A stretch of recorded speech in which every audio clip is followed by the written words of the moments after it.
ஆனா சைவத்திலேயே சில ஆச்சாரியர்கள் பகவத்கீதையை முழுவதுமாக புறந்தள்ளி அதை மாயாவாத நூல் என்று ஏற்றுக்கொள்ளாமல், பிரஸ்தானத்ரய பாஷ்யங்களும் செய்யாமல், அவைகளோட அத்தாரிட்டியையே மறுத்து ஓரம் கட்டி அவர்களுடைய மெய்யியல் கொள்கைகளை வெளிப்படுத்தி இருக்கிறார்கள்.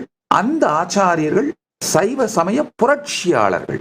இதனால இந்த இலக்கணத்தை தெரிந்து கொள்ள வேண்டும். யார் மறுமலர்ச்சியாளர், யார் புரட்சியாளர்? இந்த இலக்கணத்தோடு ஒரு புரிதல் உங்களுக்கு வந்துவிடுமானால், இந்த இலக்கணத்தை பற்றி புரிதல் வந்துவிடுமானால், நான் சொல்கின்ற இந்த உண்மை உங்களுக்கு புரியும்.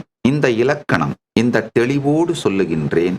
நான் சனாதன இந்து தர்மத்தின் மறுமலர்ச்சியாளன்.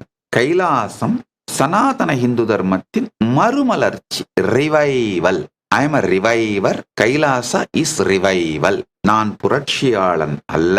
கைலாசாவும் சனாதன இந்து தர்மத்தின் புரட்சி அல்ல.